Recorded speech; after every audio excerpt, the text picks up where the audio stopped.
चलिए आज का क्लास स्टार्ट करते हैं और फिर आज पढ़ने वाले हैं नंबर सिस्टम। और आज जो है ये नंबर सिस्टम का छठा पाठ है। ठीक है, 6 नंबर है जो कि आज देखेंगे हम लोग भाग की गुणनखंड विधि पर जो आधारित प्रश्न जो आते हैं इस प्रश्न को देखेंगे। इसमें भी आपको 5 प्रश्न मिलेगा, हर भाग से आपको 5-5 करके ही ये जा रहा है और 5-5 करके ही क्वेश्चन आपको मिलेगा। ठीक है, तो चलिए आज का पहला क्वेश्चन देखते हैं। पहला क्वेश्चन क्या है, किसी संख्या को 4-7 से उत्तरोत्तर भाग देने पर, ये उत्तरोत्तर भाग देने पर इस तरह से क्वेश्चन आएगा तो कैसे बनाएंगे ध्यान दीजिएगा। किसी संख्या को 4-7 से उत्तरोत्तर भाग देने पर शेष जो है क्रमशः कितना बचता है, 2 और 1 बचता है। एक आ रहा आपका प्रथम शेष, दूसरा है एक द्वितीय शेष है। ठीक है, यदि उसी संख्या को 28 से भाग दिया जाए, किस संख्या को, उसी संख्या को, जिस संख्या को 4 और 7 से भाग दिया जा रहा था उत्तरोत्तर, उसी संख्या को अगर 28 से भाग दिया जाए तो शेष कितना प्राप्त होगा। ठीक है, तो शेष क्या प्राप्त होगा, है ना। तो यहाँ पर देखिए उसके लिए जो है हम लोग कैसे बनाते हैं, देखिए यहाँ पर क्या होता है कि प्रथम शेष क्या होगा, प्रथम शेष, प्रथम शेष प्लस द्वितीय शेष, प्रथम शेष प्लस द्वितीय शेष इनटू होता है प्रथम भाज्य संख्या। क्या होता है, प्रथम भाज्य। ठीक, माने जिससे भाग दे रहे, सॉरी प्रथम भाजक, है ना। क्या हो जाएगा, प्रथम भाजक संख्या, है ना, प्रथम ये भाजक। तो यहाँ पर देखिए प्रथम शेष कितना है, ये 2 है, तो 2 प्लस हो जाएगा द्वितीय शेष कितना है, 1, इसको गुना कर लेना है प्रथम भाजक से। तो प्रथम भाजक जो है ये 4, तो 4 से गुना करेंगे तो यहाँ पर कितना हो जाएगा, ये 2 + 4 = 6, यानी कि 28 से जो भाग देंगे तो क्या आ जाएगा, ये ऑप्शन बी 6। ठीक है, यही एक क्वेश्चन शॉर्ट प्रोसेस है। आपको अगर जल्दी बनाना है, एग्जाम में जल्दी बनाना है तो इस तरह से आपको बनाना है। तो ये क्वेश्चन, ये ट्रिक आप जान लीजिए। ठीक है, क्या करना है, देखिए यहाँ तो सबसे पहले देखिए बहुत किसी को यही कंफ्यूज रहता है, थोड़ा सा दिक्कत क्या हो जाता है कि यहाँ पर देखिए बीच में होगा आपका भाज्य। ठीक है, लिखने में छोटा संख्या है लेकिन यही सबसे सबके बराबर यही होता है। तो यहाँ पर हो जाएगा ये भाजक और इधर क्या हो जाएगा, ये भागफल।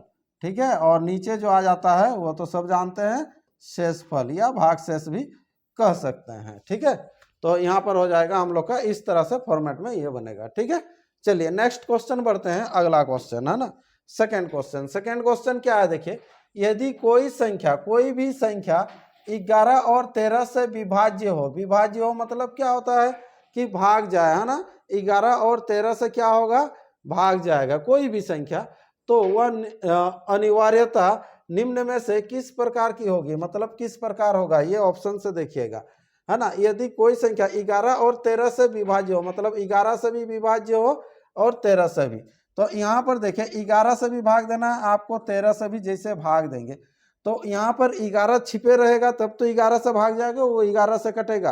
13 से जब भाग दीजिएगा तो 13 छिपे रहेगा तब तो वो 13 से भाग जाएगा, है ना। तो वो दोनों संख्या क्या होना चाहिए, रहना चाहिए, तो गुणनफल होगा।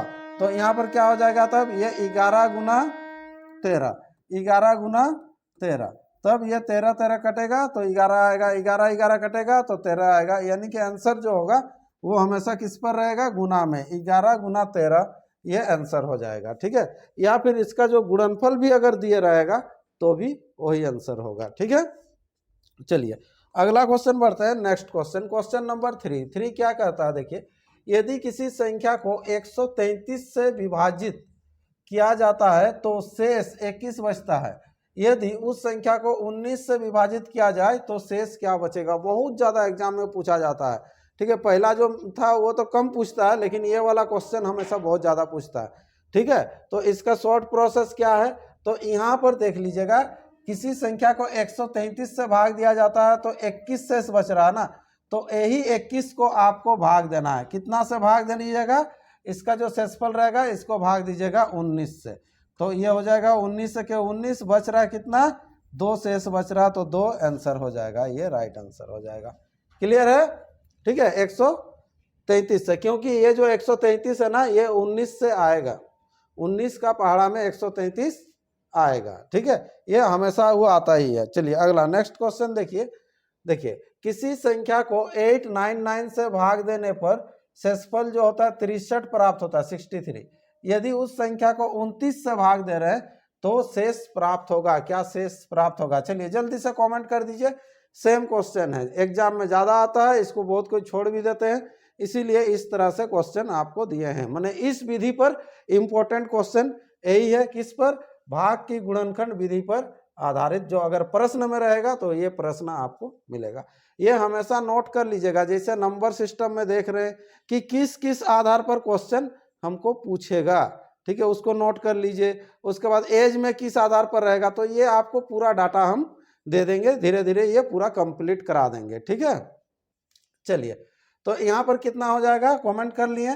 तो यहाँ जब 29 से भाग दीजिएगा तो 29 का डबल कर दीजिए, कितना हो जाएगा 58, यानी कि 5 शेष बचेगा। उधर 2 रह जाएगा, इधर 3, यानी कि 63 पहुंचने के लिए 5 चाहिए, तो 5 शेष बचेगा। सेम क्वेश्चन था।